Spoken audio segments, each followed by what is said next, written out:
നമസ്കാരം. എൻ്റെ പേര് അമ്പിളി.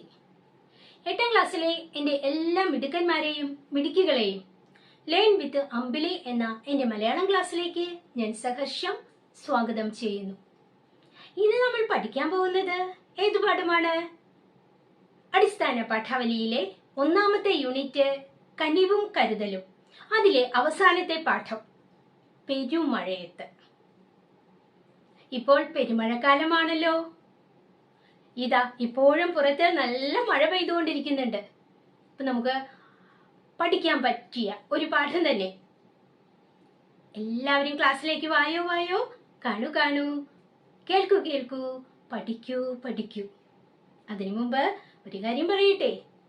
ഇതുവരെ സബ്സ്ക്രൈബ് ചെയ്യാത്തവരുണ്ടെങ്കിൽ ക്ലാസ് ഒന്ന് സബ്സ്ക്രൈബ് ചെയ്യൂ, ലൈക്ക് ചെയ്യൂ. ക്ലാസ് കണ്ടതിന് ശേഷം ക്ലാസ്സിനെ കുറിച്ച് കമന്റുകൾ രേഖപ്പെടുത്തൂ.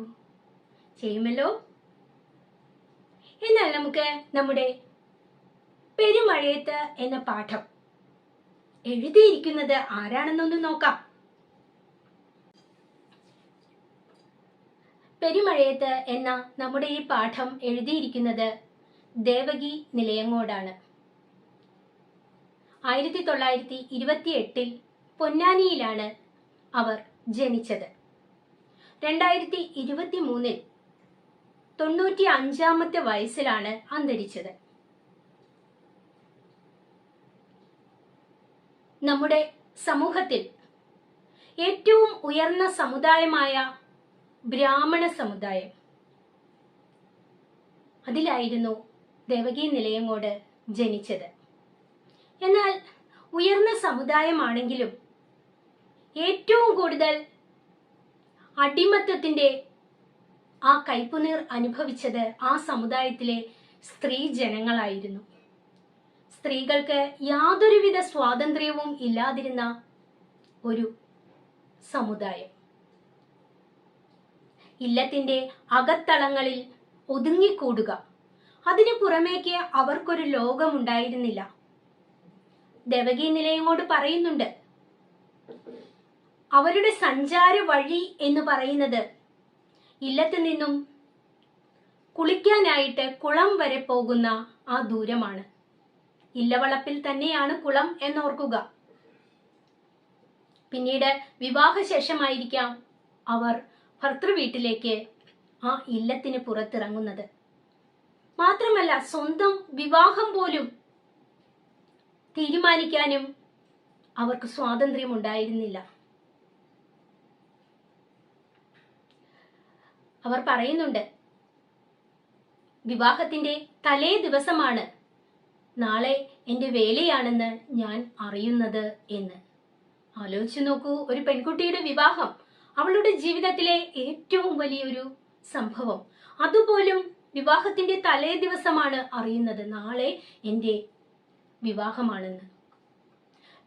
കുടുംബത്തിലെ മുതിർന്ന ആളുകൾ തീരുമാനിക്കും, അതിനനുസരിച്ച് പെൺകുട്ടികൾ നിന്നു കൊടുക്കണം. എതിർപ്പ് അവിടെ അനുവദനീയമായിരുന്നില്ല.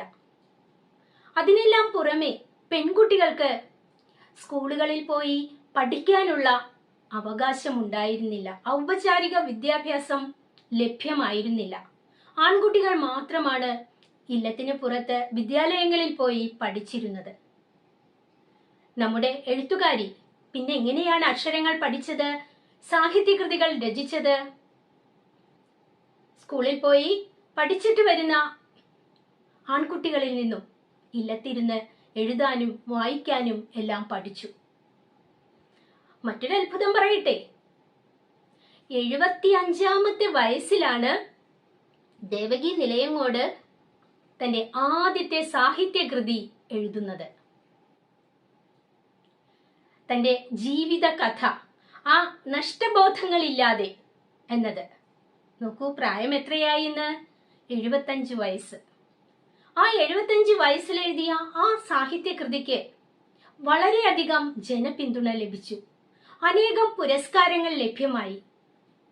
അവർ പറയുന്നുണ്ട്, ഇത് എഴുതുന്നതിന് മുൻപ് ഞാൻ പേനയോ പെൻസിലോ ഉപയോഗിച്ച് യാതൊന്നും എൻ്റെ ജീവിതത്തിൽ എഴുതിയിട്ടില്ല എന്ന്. അവരുടെ ആ ഉള്ളിലുള്ള സർഗവാസനയാണ് പ്രായമേറെ ചെന്നിട്ടും ഇത്രയും മനോഹരമായ സാഹിത്യ സൃഷ്ടി എഴുതാൻ ദേവകി നിലയങ്കോടിന് സഹായകരമായത്. ഇവിടെ നമ്മൾ പഠിക്കാൻ പോകുന്ന ഈ പെരുമഴയത്ത് എന്ന പാഠം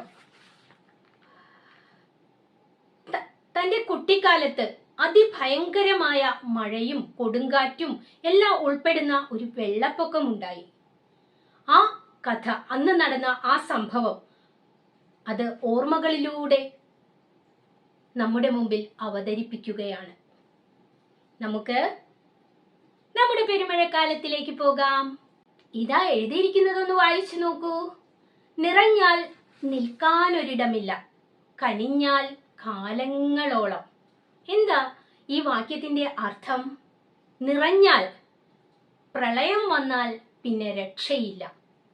വെള്ളം വന്ന് എല്ലായിടത്തും നിറഞ്ഞ് നിറഞ്ഞ് പൊങ്ങി പൊങ്ങി വരുമ്പോൾ, നമ്മുടെ വീട്ടിലും വീടിന്റെ പുറത്ത് പറമ്പിലും എല്ലാം വെള്ളം വന്ന് നിറയുമ്പോൾ പിന്നെ നമുക്ക് അവിടെ നിൽക്കാൻ സാധിക്കുമോ? വെള്ളപ്പൊക്കം, പ്രളയം വന്നാൽ പിന്നെ ഒരു രക്ഷയുമില്ല. എന്നാൽ കനിഞ്ഞാലോ കാലങ്ങളോളം. മഴയാണല്ലോ പ്രളയമുണ്ടാക്കുന്നത്. അതുപോലെ മഴയില്ലെങ്കിൽ ഉള്ള അവസ്ഥയൊന്ന് ആലോചിച്ചു നോക്കൂ. മഴ പെയ്യാതിരിക്കുക അനേക കാലം. നമുക്ക് ജീവിക്കാനാകുമോ? പ്രകൃതിയിലുള്ള സസ്യജാലങ്ങളെല്ലാം ഉണങ്ങിക്കരിഞ്ഞു പോകും. നമുക്ക് ഒരു തുള്ളി ദാഹനീർ പോലും ലഭ്യമാവുകയില്ല. ജീവിതം തന്നെ ഇല്ലാതെയാകും. അപ്പോൾ മഴ നമുക്ക് വേണ്ടത് തന്നെയാണ്. മഴ കനിഞ്ഞാൽ നമുക്ക് അനുഗ്രഹങ്ങളാണ് ലഭ്യമാകുന്നത്. ഇത്രയുമാണ് ഈ വാക്യത്തിന്റെ ആശയം. പാഠം ഞാൻ വായിക്കാം, ശ്രദ്ധയോടെ കേട്ടിരിക്കൂ. ഒരു കഥ പോലെ, അനുഭവ കഥയാണ് ദേവകി നിലയങ്കോട് പറയുന്നത്. നോക്കാം. മൂക്കുതല ദേശത്തിന്റെ 3 ചുറ്റും കായലാണ്. മൂക്കുതല ഇതെവിടെയാണ്? മലപ്പുറം ജില്ലയിലെ പൊന്നാനി താലൂക്കിലാണ് ഈ സ്ഥലം. അവിടെ 3 ചുറ്റും കായലാണ്. കായലിന് അന്നൊക്കെ പറഞ്ഞിരുന്ന പേര് കടവ് എന്നാണ്. കായലിന് എന്ത് പേരാണ് പറഞ്ഞിരുന്നത്? കടവ്. ഏതൊക്കെ കടവുകളാണ്? കിഴക്കു ഭാഗത്ത് സ്രായിക്കടവ്, തെക്ക് ഭാഗത്ത് ഉപ്പുങ്കൽ കടവ്, പടിഞ്ഞാറ് ഭാഗത്ത് നരണിക്കടവ്. കണ്ടോ, 3 ഭാഗത്തെ കടവുകളുടെ പേരുകളാണത്. അങ്ങനെ. എന്നാൽ വടക്കു ഭാഗത്തു മാത്രം കായലില്ല, കടവില്ല. അവിടെ കരഭൂമിയാണ്. 3 വശവും കായലും ഒരു വശം കരഭൂമിയുമായിട്ടുള്ള ഒരു പ്രദേശമാണ് മൂക്കുതല ദേശം.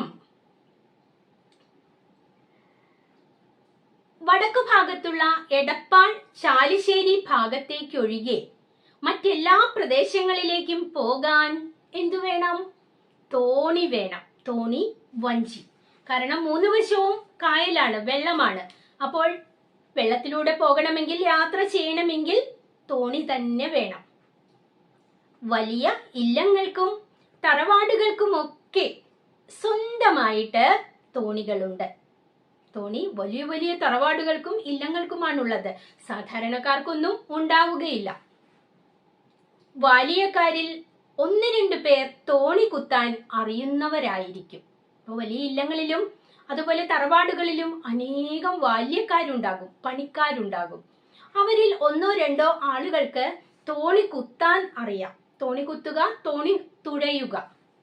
കാരണം തോണി തുഴയാൻ അറിയുന്നവർക്ക് മാത്രമേ ശരിയായ ദിശയിൽ തോണിയെ കൊണ്ടുപോകാൻ സാധിക്കൂ. ഇവിടെ 3 വശവും കായലായതുകൊണ്ട് എപ്പോഴും തോണി യാത്ര വേണ്ടതുമാണ്. ദൂരെയുള്ള കോൾപ്പാടങ്ങളിൽ, എന്താണ് കോൾപ്പാടം? കേട്ടിട്ടുണ്ടോ? സമുദ്രനിരപ്പിൽ നിന്നും താഴ്ന്നു കിടക്കുന്ന വയലുകളാണ് കോൾപ്പാടങ്ങൾ. ഇവിടെ നെൽകൃഷിയാണ് പ്രധാനമായും ചെയ്യുന്നത്. കേരളത്തിലെ കോൾപ്പാടങ്ങൾ എവിടെയൊക്കെയാ ഉള്ളതെന്നറിയാമോ? ആലപ്പുഴ, തൃശ്ശൂരിന്റെ കുറച്ചു ഭാഗങ്ങളിൽ, പിന്നെ നമ്മളിവിടെ പഠിച്ച മലപ്പുറത്തെ പൊന്നാനിയിലും. അപ്പോൾ ഈ കോൾപ്പാടങ്ങളിൽ കൊയ്ത്തു കഴിഞ്ഞ് കറ്റ കൊണ്ടുവരുന്നതിനും തെങ്ങിൻ തോപ്പുകളിൽ നിന്ന് നാളികേരം കൊണ്ടുവരുന്നതിനും എന്തു കൂടിയേ കഴിയൂ? വഞ്ചി, തോണി കൂടിയേ കഴിയൂ. അപ്പോൾ കോൾപ്പാടങ്ങളിൽ നിന്നും കൃഷി ചെയ്ത നെല്ല് കൊയ്ത് കഴിയുമ്പോൾ ആ കറ്റകൾ, നെൽക്കറ്റകളെല്ലാം തോണിയിൽ കയറ്റി ഇല്ലങ്ങളിലേക്ക് കൊണ്ടുവരും. അതുപോലെ തെങ്ങിൻ തോപ്പുകളിൽ നിന്നും തേങ്ങകളൊക്കെ ഇട്ട് കഴിയുമ്പോൾ അവയും കൊണ്ടുവരണമെങ്കിൽ ഈ വഞ്ചികൾ തന്നെ വേണം. വഞ്ചി അടുക്കുന്ന സ്ഥലം എന്ന അർത്ഥത്തിലാകാം കായലിനെ കടവ് എന്ന് പറഞ്ഞ് പോന്നിരുന്നത്. വഞ്ചി അടുക്കുന്ന സ്ഥലം, അതാണ് കടവ്. അപ്പോൾ അതുകൊണ്ടാണ് ഇവിടെ 3 സ്ഥലത്തിന് കടവ് എന്നല്ലേ പറയുന്നത്. കടവുകളിലാണല്ലോ വഞ്ചികൾ അടുക്കുക. അപ്പോൾ ആ പേര്, കടവ് എന്ന പേര് അവിടെ വന്നു. ഇനി നമുക്ക് നമ്മുടെ കോൾപ്പാടങ്ങളിലെ നെൽകൃഷി ഒന്ന് നോക്കാം. അതിനെക്കുറിച്ചാണ് ഇവിടെ ലേഖിക പറയുന്നത്. കായൽ വറ്റിച്ചാണ് കൃഷി ഇറക്കുക. ശ്രദ്ധിച്ചോ, 3 വശവും കായലാണെന്ന് നമ്മൾ പഠിച്ചു. ആ കായൽ വറ്റിക്കും, അങ്ങനെയാണ് കൃഷി ഇറക്കുക. കായലിലെ വെള്ളമെല്ലാം വറ്റിക്കും. എങ്ങനെയൊക്കെയാണെന്ന് നമുക്കൊന്ന് നോക്കാം ഈ വെള്ളം വറ്റിക്കുന്നത്. കായൽ എന്ന് പറയുമ്പോൾ നമ്മൾ എല്ലാവരും കണ്ടിട്ടുണ്ട് കായൽ, കടല് പോലെ അല്ലെ, ഓളങ്ങളൊക്കെ അല തല്ലുന്ന, വളരെയധികം ജലം ഉൾക്കൊള്ളുന്ന ഒരു പ്രദേശമാണ്, ഒരു ജലാശയം തന്നെയാണ് കായൽ. പിന്നെ ഇങ്ങനെ അതിലെ വെള്ളമെല്ലാം വറ്റിക്കുന്നു. മൊത്തം വറ്റിച്ചിട്ടാണ് ഈ കോൾപ്പാടങ്ങളിൽ നെൽകൃഷി ചെയ്യുന്നത്. ഒറ്റ പൂവലാണ് കൃഷി. ഒറ്റ പൂവൽ, ഒരു തവണ മാത്രമേ വർഷത്തിൽ അവിടെ കൃഷി ചെയ്യുകയുള്ളൂ. ആ കൃഷിക്ക് പറയുന്ന ഒരു പേരുണ്ട്, പുഞ്ച, പുഞ്ചകൃഷി. അപ്പോൾ കോൾപ്പാടങ്ങളിലെ ആ ഒറ്റപ്പൂവൽ കൃഷിക്ക് പറയുന്ന പേരെന്താണ്? പുഞ്ചകൃഷി. ഇനി നമുക്ക് ഈ കായലിലെ വെള്ളം എങ്ങനെയാണ് വറ്റിക്കുന്നത് എന്നൊന്ന് നോക്കാം. കായലിൽ ആദ്യം വലിയ ഒരു ബണ്ട് കെട്ടും. അതാണ് ആദ്യം ചെയ്യുക. ബണ്ട്, അണക്കെട്ട് കണ്ടിട്ടില്ലേ? അണക്കെട്ടില് കെട്ടുമ്പോഴാണല്ലോ വെള്ളം തടഞ്ഞു നിർത്തുന്നത്. നമ്മുടെ ഇടുക്കി അണക്കെട്ട് വെള്ളം തടഞ്ഞു നിർത്തിയിട്ട് ആ വെള്ളത്തിലൂടെയാണ് നമുക്ക് ആവശ്യമായ വിദ്യുത് ശക്തി ഉൽപ്പാദിപ്പിക്കുന്നത്. അങ്ങനെ ഇവിടെ ഈ നമ്മുടെ കായലിൽ ബണ്ട് കെട്ടുന്നു. ബണ്ട്, അത് കെട്ടിയിട്ട് ഒരു തോട് കീറി വെള്ളം അതിലേക്ക് മാറ്റും. ഒരു ചെറിയ തോടുണ്ടാക്കിയിട്ട് വെള്ളം അതിലേക്ക് മാറ്റും. ചക്രം ചവിട്ടിയാണ് വെള്ളം തേവി മാറ്റുക. വെള്ളം എങ്ങനെയാ മാറ്റുന്നത്? ഈ അണ കെട്ടിക്കഴിഞ്ഞിട്ട് വെള്ളം കോരി കൊണ്ടുപോയി ഒഴിക്കാൻ പറ്റുമോ? കായലാണല്ലോ, നിറയെ വെള്ളവും ഉണ്ടല്ലോ. അപ്പോൾ ഒരു ചെറിയ തോട് കീറുന്നു, എന്നിട്ട് ഈ വെള്ളം അതിലേക്ക്, ഈ ബണ്ടിലേക്ക് മാറ്റുകയാണ്. എങ്ങനെയാണ് മാറ്റുന്നത്? ചക്രം ചവിട്ടിയാണ് വെള്ളം തേവി മാറ്റുക. ചക്രം, വണ്ടികളുടെ ചക്രം. കാറ് ഒക്കെ ഓടണമെങ്കിൽ, മോട്ടോർ വാഹനങ്ങൾ ഓടണമെങ്കിൽ ചക്രം വേണം. ആ ചക്രമാണോ ഇവിടെ? അല്ല. ഇവിടെ ചക്രം എന്ന് പറയുന്നത്, ഇവിടെ പറയുന്നുണ്ട്, ബണ്ടിന്റെ അടുത്ത് നിരനിരയായി 20ഉം 30ഉം ചക്രങ്ങൾ ഉണ്ടാകും. ഈ ചക്രങ്ങളിൽ പണിക്കാർ ഊഴമിട്ട് രാത്രിയും പകലും ചവിട്ടി വെള്ളം തേവിക്കൊണ്ടിരിക്കും. നിങ്ങൾ കണ്ടിട്ടുണ്ടായിരിക്കാം അത്തരം ചക്രങ്ങൾ. ഈ വെള്ളം ഒഴുകുന്ന ആ സ്ഥലങ്ങളിൽ ഈ ചക്രങ്ങൾ ഇങ്ങനെ ഘടിപ്പിക്കും നല്ല ഉയരത്തില്. എന്നിട്ട് അതിന്റെ സൈഡിൽ ഒരാൾ കയറിയിരിക്കും. അയാളുടെ കാലുകൾ ഉപയോഗിച്ച് ഈ ചക്രങ്ങളുടെ, അതിന് പല പലകകൾ പോലെ ഉണ്ടാകും, അതിങ്ങനെ ചവിട്ടിക്കൊണ്ടിരിക്കുമ്പോൾ ഈ ചക്രം കറങ്ങും. അതിനനുസരിച്ച് തോട്ടിലെ വെള്ളം ഇപ്പുറത്ത് നിന്നും അപ്പുറത്തേക്ക് പോയിക്കൊണ്ടേയിരിക്കും. നിരന്തരം ചവിട്ടിക്കൊണ്ടിരിക്കണം. വലിയ കായികാധ്വാനമുള്ള ഒരു പണിയുമാണ് ഈ ചക്രം ചവിട്ടി വെള്ളം തേവി അപ്പുറത്തേക്ക് എത്തിക്കുക. പണ്ട് കാലത്ത് ഇപ്പൊ കുട്ടനാട്ടിലായാലും അതുപോലെ ഈ പറഞ്ഞ കോൾപ്പാടങ്ങളിലും എല്ലാം വെള്ളം തേവാൻ ഇത്തരം ചക്രങ്ങളാണ് ഉപയോഗിച്ചിരുന്നത്. പൊതുവെ തുലാമാസത്തിലാണ് ഈ പ്രവൃത്തി ചെയ്യുന്നത്. ചവിട്ടുന്നതിന്റെ അധ്വാനം അറിയാതിരിക്കാൻ അവർ എന്ത് ചെയ്യും? പാടിക്കൊണ്ടിരിക്കും. കണ്ടോ, നമ്മൾ എപ്പോഴൊക്കെയോ പഠിച്ചിട്ടുണ്ട്, അധ്വാനത്തിന്റെ ഭാരം അറിയാതിരിക്കാൻ പാട്ടുപാടുമെന്ന്. പണ്ട് കൃഷി ചെയ്യുമ്പോൾ കൃഷിക്കാരെല്ലാം പാട്ടുകൾ പാടിക്കൊണ്ടാണ് ജോലി ചെയ്തിരുന്നത്. വിത്ത് വിതയ്ക്കുമ്പോഴും ഞാറ് നടുമ്പോഴും അതുപോലെ വിളവെല്ലാം കൊയ്തെടുക്കുമ്പോഴും എല്ലാം അവർ പാട്ടുപാടും. പലതരം പാട്ടുകളാണ്. ഞാറ്റുപാട്ട്, തേവുപാട്ട്, കൊയ്ത്തുപാട്ട്, ഇങ്ങനെ അനവധി പാട്ടുകൾ. കൂട്ടമായിട്ടും ഒറ്റയ്ക്കും അവർ പാട്ടുകൾ ഇങ്ങനെ പാടിക്കൊണ്ട് ജോലി ചെയ്യുമ്പോൾ അവരുടെ ജോലിഭാരം അവർ അറിയുകയേയില്ല. സംഗീതത്തിനുള്ള ഒരു കഴിവാണത്. നമുക്കും അറിയാം, പാട്ട് കേട്ടുകൊണ്ട് ജോലി ചെയ്താൽ എന്തൊരു സുഖമായിരിക്കും. നമ്മൾ ചെയ്യുന്ന ജോലിയുടെ ആ ഒരു ഭാരം നമ്മൾ അറിയുകയേയില്ല. പാട്ടിൽ ലയിച്ച് നമ്മൾ നമ്മുടെ പ്രവൃത്തി അങ്ങനെ ചെയ്തുകൊണ്ടേയിരിക്കും. അപ്പോൾ ഇവിടെ ഈ ചക്രം ചവിട്ടുന്ന തേവുകാർ അവർ പാടുന്ന പാട്ടാണ് തേവുപാട്ട്.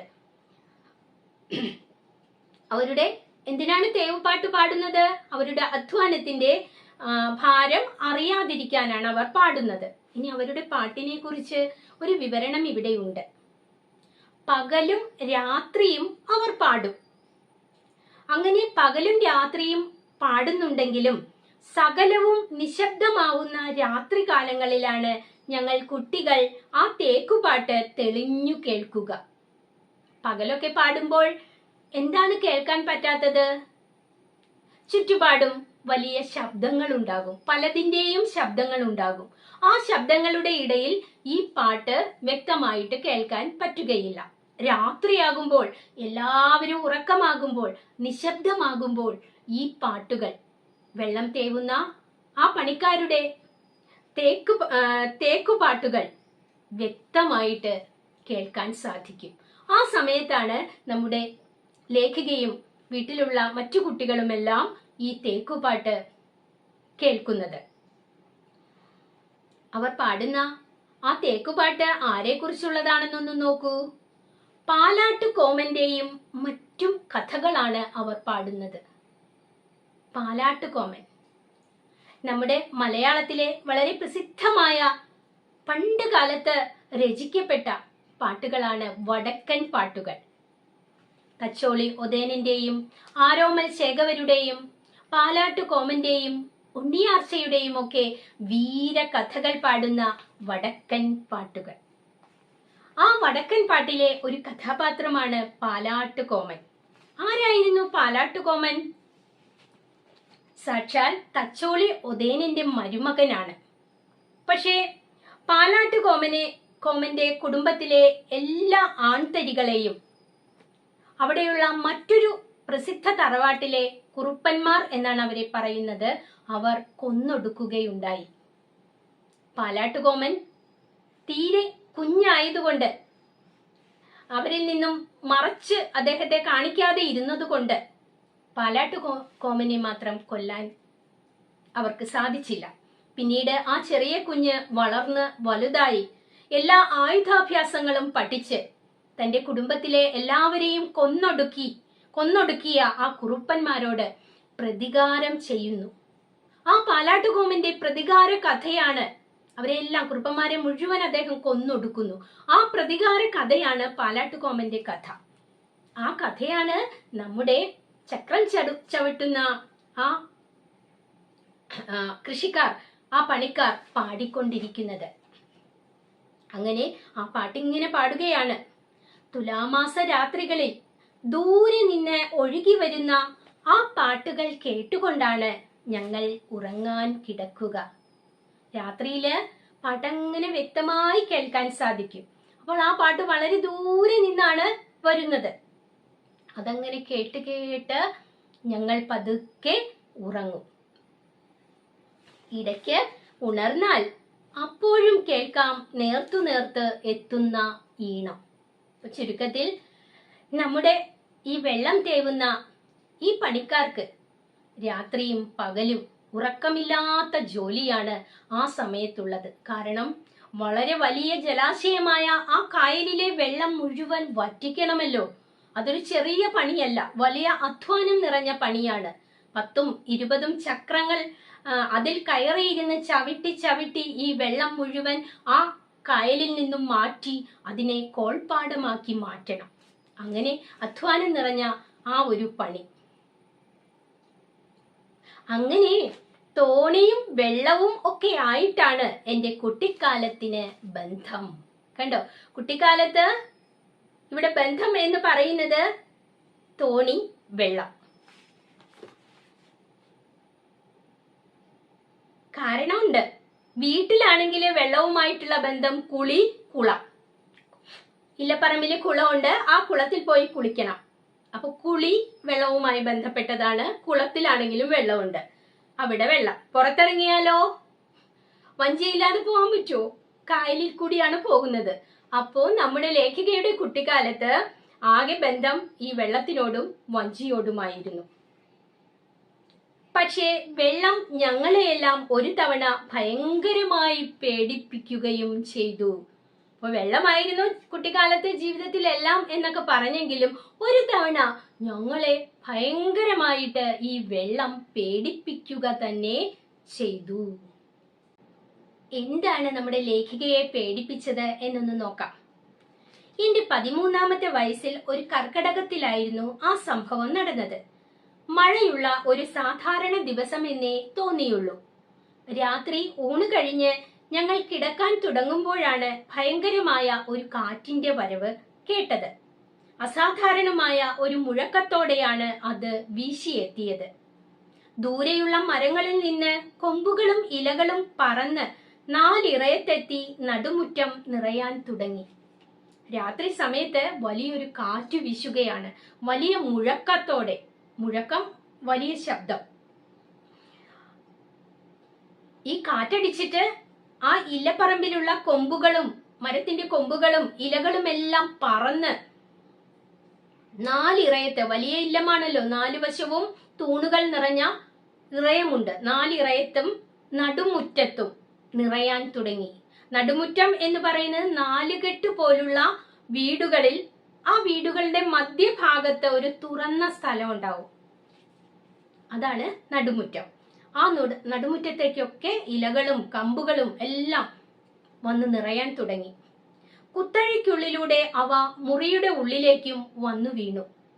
വൃക്ഷങ്ങൾ ആടിയുലഞ്ഞ് പൊട്ടിച്ചീന്തുന്ന ശബ്ദം അകത്ത് കേൾക്കാമായിരുന്നു. വലിയ കൊടുങ്കാറ്റാണെന്ന് തോന്നുന്നു. വൃക്ഷങ്ങളൊക്കെ ആടി അത് ഒടിഞ്ഞ് രണ്ടായിട്ട് മുറിഞ്ഞ് ചീന്തുകയാണ്. ആ ഒരു ശബ്ദമെല്ലാം ഇവർ കേൾക്കുന്നു. ഉള്ള ജനലുകളും വാതിലുകളും എല്ലാം ഞങ്ങൾ കൊട്ടി അടച്ചു. കാറ്റല്ലേ വീശുന്നത്, കാറ്റ് വലിയ അപകടങ്ങൾ ഉണ്ടാക്കും. എല്ലാം കൊട്ടി അടച്ചു. ഞങ്ങൾ പേടിച്ച് വിറച്ച് തെക്കിനിയിലേക്കും വടക്കിനിയിലേക്കും മാറി മാറി ഓടി. ആകെ പേടിയായി, കുട്ടികളുമാണല്ലോ ഇവര്.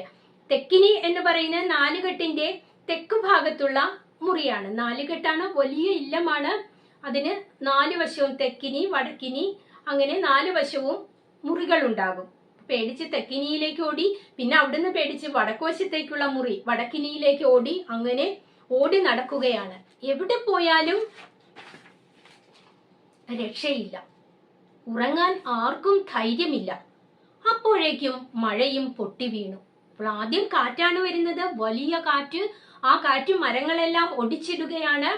ഇതൊക്കെ കണ്ട് പേടിച്ച് വിറച്ച് കുട്ടികളും മുതിർന്നവരുമെല്ലാം ഇരിക്കുമ്പോൾ, ഉറങ്ങാനും പറ്റാതെ ഇരിക്കുമ്പോൾ അതാ മഴയും പെയ്യാൻ തുടങ്ങി. മഴയത്തും കാറ്റത്തുമായി ഇല്ലവളപ്പിലെ മരങ്ങൾ തലങ്ങും വിലങ്ങും കടപുഴകി വീഴാൻ തുടങ്ങി. അപ്പോൾ കൊടുങ്കാറ്റ് തന്നെയാണ്. ആ ഇല്ലവളപ്പിലുള്ള മരങ്ങളൊക്കെ അങ്ങോട്ടും ഇങ്ങോട്ടും ഒക്കെ മറിഞ്ഞു വീഴാൻ തുടങ്ങി. മണ്ണിൽ ഉറച്ചു നിൽക്കുന്ന വലിയ മരങ്ങൾ മറിഞ്ഞു വീഴണമെങ്കിൽ കാറ്റ് വളരെ ശക്തിയുള്ളതായിരിക്കണം. അതെ, ഇവിടെ കൊടുങ്കാറ്റ് തന്നെയാണ് അടിക്കുന്നത്. മരം വീഴുന്ന കൂറ്റൻ അലർച്ച ഇടവിട്ട് കേൾക്കാം. ഭാഗ്യത്തിന് എന്തുകൊണ്ടോ ഇല്ലത്തിന്റെ മേൽപ്പുരയിലേക്ക് മരങ്ങളൊന്നും വന്നു വീണില്ല. അതൊരു ഭാഗ്യം തന്നെയാണ്. മരങ്ങൾ ധാരാളമായിട്ട് മറിഞ്ഞു വീണെങ്കിലും ഇല്ലത്തിന്റെ മുകളിലേക്ക് മാത്രം വീണില്ല. അങ്ങനെ വെളുപ്പാൻ കാലം ആയപ്പോഴേക്കും കാറ്റിന്റെ ശക്തി തെല്ല് കുറച്ച് അതിന്റെ ചൂളം വിളി ഒന്ന് പതിഞ്ഞു. കാറ്റിനൊരു ശബ്ദമുണ്ട്, ചൂളം വിളിക്കുന്നത് പോലെയുള്ള ഒരു ശബ്ദം. പ്രത്യേകിച്ച് വലിയ കാറ്റാണെങ്കിൽ ആ ശബ്ദം വലിയ ഉച്ചത്തിലായിരിക്കും. എന്തായാലും പ്രഭാതമായപ്പോഴേക്കും ആ കാറ്റിന്റെ ശക്തി ഒന്ന് കുറഞ്ഞു, ചുളം വിളിയും ഒന്ന് കുറഞ്ഞു. അപ്പോൾ മാത്രമാണ് ഞങ്ങൾ ഉറങ്ങാൻ കിടന്നത്. പേടിച്ചിരിക്കുകയായിരുന്നു. ഉണർന്നപ്പോഴാകട്ടെ പുറത്ത് അതിശക്തിയായ മഴ പെയ്യുന്നു. അന്തർജനങ്ങൾക്ക് കുളിക്കാൻ പോകാൻ പറ്റുന്നില്ല. കാരണം മുറ്റത്ത് മുഴുവൻ മരക്കൊമ്പുകളും ഇലയും വെള്ളവുമാണ്. ഇലത്തെ പെണ്ണുങ്ങൾ അതിരാവിലെ ഇലപ്പറമ്പിലെ കുളത്തിൽ പോയി കുളിക്കും, അത് പതിവാണ്. പക്ഷെ ഇന്നിതാ പുറത്തേക്ക് ഇറങ്ങാൻ പറ്റുന്നില്ല. പുറം മുഴുവൻ വെള്ളമാണ്, മരങ്ങൾ ഒടിഞ്ഞു വീണു കിടക്കുകയാണ്. പിന്നെ എങ്ങനെ പോകും? അതുകൊണ്ട് പതിവായി ആ രാവിലെ കുളിക്കുന്ന കുളി ഉണ്ടായില്ല. വെള്ളം കാണെ കാണെ പൊങ്ങിക്കൊണ്ടിരുന്നു. കണ്ടോ? കാണെ നോക്കിക്കൊണ്ടിരുന്നപ്പോൾ ഇങ്ങനെ നോക്കിയിരിക്കെ വെള്ളം പതുക്കെ പതുക്കെ ഉയർന്നുയർന്ന് വരികയാണ്. വടക്കുപുറത്തെ മുറ്റം വെള്ളത്തിലായി. കുളവും മുറ്റവും കിണറും ഒന്നാവാൻ തുടങ്ങി. വെള്ളം പൊങ്ങി പൊങ്ങി വരികയാണ്.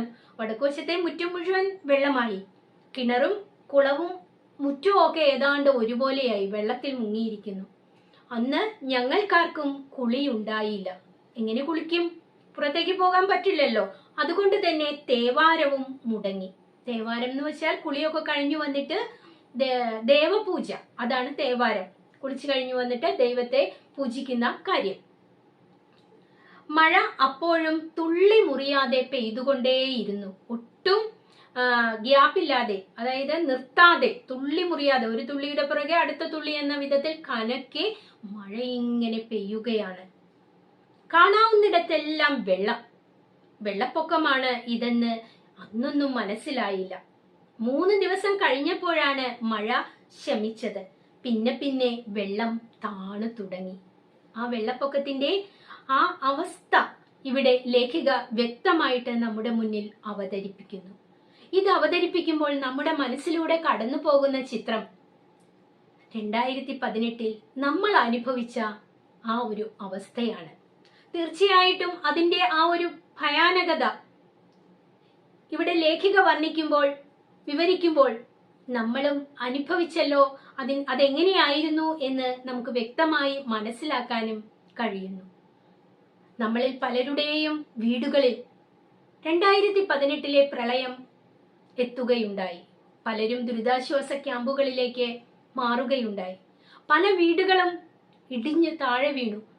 ആളുകൾ അധ്വാനിച്ചുണ്ടാക്കിയ സമ്പത്തെല്ലാം ആ പ്രളയത്തിൽ നഷ്ടപ്പെട്ടു. ഒരുപക്ഷെ നമ്മുടെ ജീവിതത്തിൽ ആദ്യമായിട്ട് നമ്മൾ അനുഭവിക്കുന്ന ഒരു പ്രളയമായിരിക്കാം അത്. പ്രളയത്തിന്റെ ആ ഒരു ഭീകരത ഇപ്പോൾ ആരും പറയാതെ തന്നെ നമ്മൾ അനുഭവിച്ചതുകൊണ്ട്, നേരിട്ട് അനുഭവിച്ചതുകൊണ്ട് നമുക്ക് മനസ്സിലാക്കാൻ കഴിയും, അല്ലെ?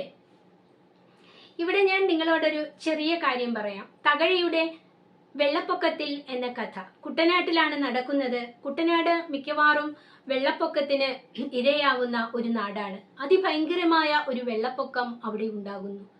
ചേന്നപ്പറയൻ, അയാളുടെ കുടിൽ വെള്ളത്തിൽ മുങ്ങുകയാണ്. ചേന്നപ്പറയനും കുടുംബവും ആ കുടിലിന്റെ അകത്തുണ്ട്. ഏത് സമയവും കുടിൽ മുഴുവനായിട്ട് മുങ്ങിപ്പോകാം. അവരെല്ലാവരും ആ വെള്ളത്തിൽ മുങ്ങി മരിക്കാം. ആ സമയത്ത് ഒരു വഞ്ചി അവിടെ വന്ന് ചേന്നപ്പറയനെയും കുടുംബത്തെയും രക്ഷപ്പെടുത്തുകയാണ്. എന്നാൽ അവർ താലോലിച്ചു വളർത്തുന്ന ഒരു നായ അവരോടൊപ്പം ആ വഞ്ചിയിൽ കയറുന്നില്ല. അതിന് കാരണം, വഞ്ചിയിൽ കയറാൻ തുടങ്ങുന്ന സമയത്ത് പെട്ടെന്ന് ആ വീടിന്റെ പുറകിലെന്തോ അനക്കം കേട്ടിട്ട് അതെന്താണെന്ന് നോക്കാൻ ആ നായ അങ്ങോട്ടൊന്ന് പോയി. ഈ സമയത്ത് മറ്റെല്ലാവരും, ചേന്നപ്പറയൻ ഉൾപ്പെടെ എല്ലാവരും ആ വഞ്ചിയിൽ കയറുകയും വഞ്ചി ദൂരേക്ക് പോവുകയും ചെയ്തു. നമ്മുടെ നായ തിരിച്ചു വന്നപ്പോൾ അവിടെ ആരും ഉണ്ടായിരുന്നില്ല. അപ്പൊ ചുരുക്കത്തിൽ ആ വെള്ളപ്പൊക്കത്തിൽ മുങ്ങിക്കൊണ്ടിരിക്കുന്ന കുടിലിൽ ഒറ്റപ്പെട്ടുപോയ നായ, ആ നായയുടെ രക്ഷപ്പെടാനുള്ള ആ പ്രവർത്തികൾ വളരെ ഭംഗിയായിട്ട് ആ കഥയിൽ നമുക്ക് കാണാൻ സാധിക്കും. ആ വീടിന്റെ ഏറ്റവും മുകളിൽ കിടന്ന നായ താൻ ഏതു നിമിഷവും മരിക്കുമെന്ന അവസ്ഥയിലാണെങ്കിൽ പോലും ആ വീടിനെ ആക്രമിക്കാൻ വരുന്ന മറ്റ് ജീവജാലങ്ങളെ അവിടെ നിന്നും തുരത്താൻ ശ്രമിക്കുന്നത്, നീർക്കോലി വരുമ്പോൾ അതിനെ ഓടിക്കുന്നത്, മുതല വരുമ്പോൾ അതിനെ ഓടിക്കാൻ ശ്രമിക്കുന്നത്, മുതലയെ ഓടിക്കാൻ ശ്രമിക്കുമ്പോൾ മുതല വാലുകൊണ്ട് നമ്മുടെ നായയ്ക്ക് നല്ലൊരു അടി കൊടുക്കുന്നുണ്ട്. അങ്ങനെ ആ നായ അവസാനം വരെ തന്റെ യജമാനന്റെ വീട് മറ്റുള്ളവർ നശിപ്പിക്കാതെ നോക്കുന്നു. അതിലെല്ലാം ഉപരി വെള്ളം പൊങ്ങുമ്പോൾ പറമ്പുകളിലൊക്കെയുള്ള വാഴക്കുലകളും മറ്റും മോഷ്ടിക്കാൻ വരുന്ന കള്ളന്മാരുണ്ട്. ഒരു വഞ്ചിയിൽ 2 കള്ളന്മാർ വരുമ്പോൾ യജമാനന്റെ വാഴക്കുല വെട്ടാൻ ശ്രമിക്കുമ്പോൾ നമ്മുടെ നായ ചാടി ചെന്ന് അതിലൊരാളുടെ കാല് കടിച്ചു പറിക്കുന്നുണ്ട്. അപ്പൊ അത്രമാത്രം യജമാന സ്നേഹമുള്ള ആ നായയുടെ കഥ വെള്ളപ്പൊക്കത്തിൽ എന്ന കഥയിലൂടെ നമ്മുടെ മുമ്പിൽ അവതരിപ്പിക്കുകയാണ് തകഴി. ഒടുവിൽ ആ നായ ആ വെള്ളപ്പൊക്കത്തിൽ കുടിൽ മുഴുവൻ മുങ്ങുന്നതോടെ അകപ്പെടുകയും മരണമടയുകയും ചെയ്യുന്നുണ്ട്. വെള്ളമിറങ്ങിയപ്പോൾ യജമാനായ ചേനപ്പറയൻ വരികയാണ് താൻ വളരെയധികം സ്നേഹിച്ച തന്റെ നായയെ അന്വേഷിച്ചിട്ട്. പക്ഷേ അവിടെ അതിന്റെ ശരീരം മാത്രമാണ് കണ്ടെടുക്കാൻ സാധിച്ചത്. അതിമനോഹരമായി ഒരു വെള്ളപ്പൊക്കത്തിന്റെ അവസ്ഥ വർണ്ണിച്ചിരിക്കുന്ന ഈ കഥ നിങ്ങളൊന്ന് വായിച്ചു നോക്കണം കേട്ടോ. ഇവിടെ നമ്മുടെ ലേഖിക പറയുന്ന ഈ വെള്ളപ്പൊക്കം, നമ്മൾ അനുഭവിച്ച വെള്ളപ്പൊക്കം, ഇതെല്ലാം നമ്മുടെ സ്മരണയിൽ നിൽക്കട്ടെ. നോക്കുക, അങ്ങനെ വെള്ളം 3 ദിവസം കഴിഞ്ഞപ്പോൾ പതുക്കെ താണു തുടങ്ങി, വെള്ളം ഇറങ്ങി തുടങ്ങി.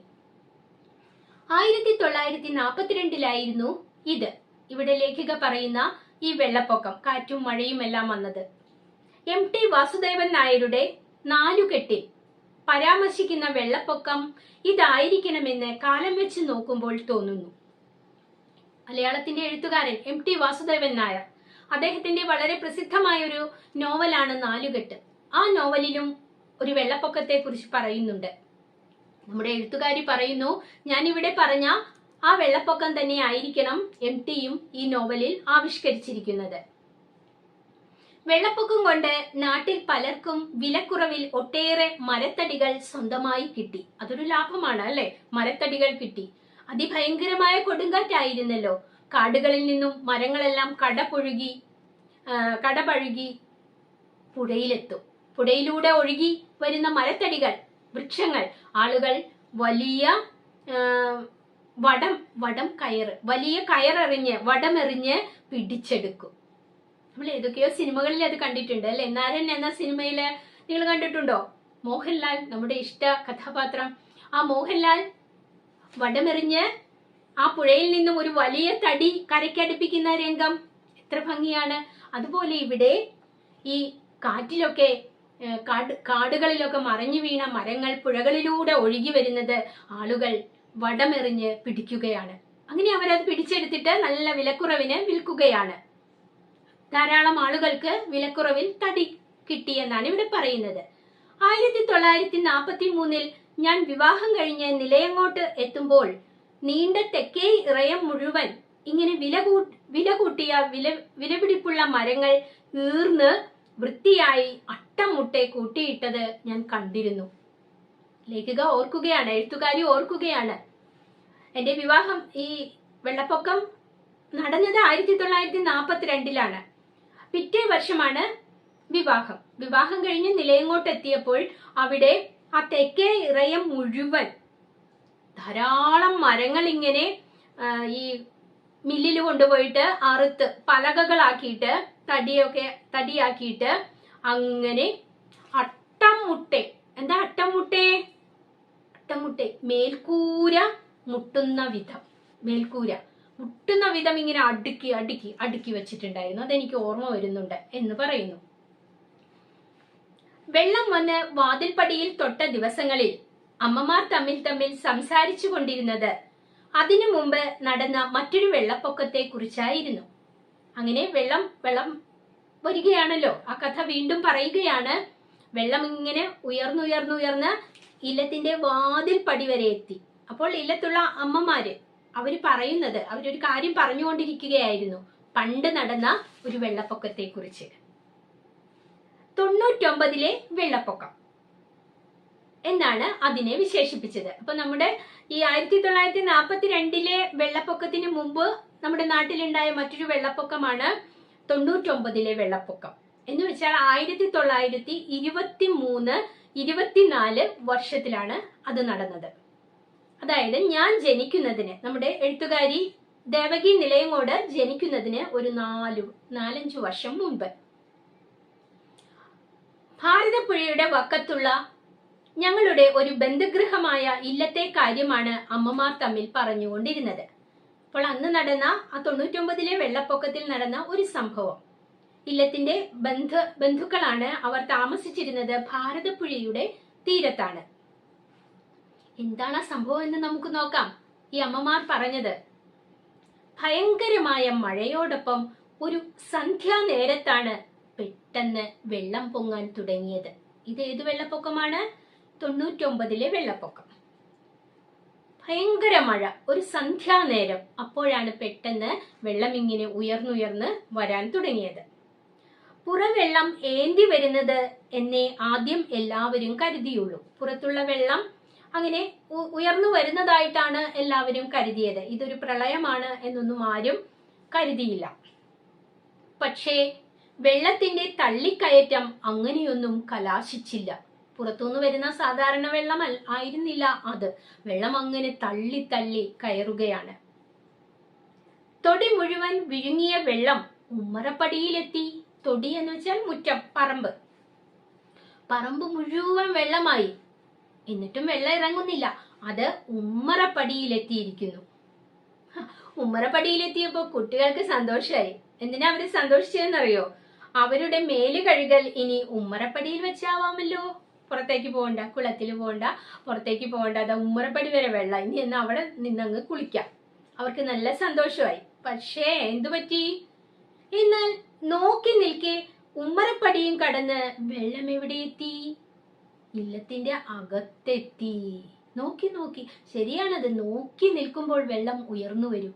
നമ്മൾ അനുഭവിച്ച ആ പ്രളയം അങ്ങനെയായിരുന്നല്ലോ. കണ്ണടച്ച് തുറന്നപ്പോഴേക്കും വെള്ളം എല്ലായിടത്തേക്കും പ്രവേശിച്ചു. ഇവിടെയും അത് തന്നെ. നോക്കി നോക്കി നിൽക്കെ ഉമ്മറപ്പടിയിലെത്തിയ വെള്ളം വീടിന്റെ അകത്തേക്ക് എത്തി. അകത്ത് ചുമരുകൾക്കിടയിൽ വെള്ളം ഓളം കെട്ടി. മുറിയുടെ ഉള്ളില്, ഇല്ലത്തിന്റെ അകത്ത് കടന്ന വെള്ളം ചുമരുകളിലെല്ലാം ഓളമടിക്കുകയാണ്.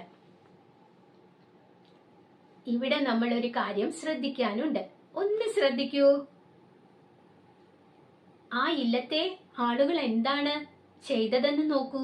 വെള്ളം അകത്തേക്ക് കയറി, മുറിയുടെ ഉള്ളില് ഓളം പോലെയായി എന്നൊക്കെ പറഞ്ഞു. അവർ ഉടനെ തന്നെ വാതിലുകളെല്ലാം മലർക്കെ തുറന്നിട്ടു. വാതിലുകൾ അടയ്ക്കുകയല്ല ചെയ്തത്, എല്ലാ വാതിലും തുറന്നിട്ടു.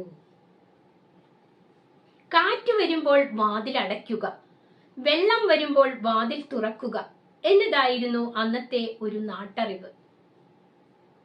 ഒരു നാട്ടറിവാണ് ഇവിടെ പറയുന്നത്. നാട്ടറിവ് എന്ന് വെച്ചാൽ ഒരു ജനസമുദായം പണ്ടുകാലം മുതൽക്കേ പറഞ്ഞ് പരന്നു വന്നിട്ടുള്ള അറിവുകളാണ്. ഈ നാട്ടറിവുകൾ ആരും എഴുതി സൂക്ഷിക്കുന്നില്ല. വായ്മൊഴിയാണ്. പറഞ്ഞ് നമ്മൾ അറിയുന്ന അറിവുകളാണ്. അങ്ങനെ ഒരു നാട്ടറിവാണ് ഇവിടെ പറയുന്നത്. കാറ്റ് വരുമ്പോൾ വാതിൽ അടയ്ക്കുക, വെള്ളം വരുമ്പോൾ വാതിൽ തുറക്കുക. എന്തിനാണ് കാറ്റ് വരുമ്പോൾ വാതിൽ അടയ്ക്കുന്നത്? കാറ്റ് വരുമ്പോൾ വാതിൽ അടച്ചിട്ടില്ലെങ്കിൽ കാറ്റ് വീടിന്റെ അകത്തേക്ക് ശക്തിയായിട്ട് അടിക്കും. തൽഫലമായിട്ട് വീടിന്റെ ഉള്ളിലുള്ള പല സാധനങ്ങളും നാശം സംഭവിക്കും. അക്കാലത്തൊക്കെ ഓടിട്ട വീടുകളാണെങ്കിൽ ഓടുകളെല്ലാം പറന്നു പോകും.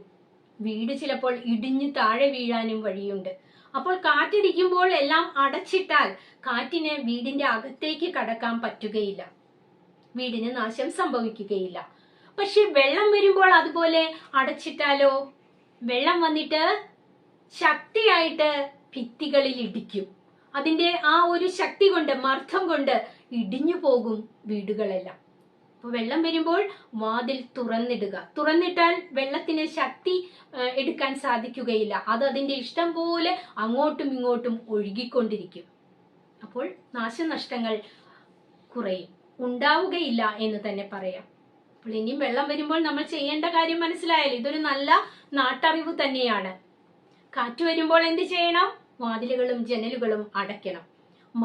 വെള്ളം വരുമ്പോഴോ അതെല്ലാം നമ്മൾ തുറന്നിടണം. ഇതുപോലെയുള്ള നാട്ടറിവുകൾ അനേകമുണ്ട്. ഏതെങ്കിലുമൊക്കെ നിങ്ങൾക്ക് ഓർമ്മയുണ്ടോ? പലതുള്ളി പെരുവെള്ളം, അതുപോലെ താണനിലത്തെ വേരോടും.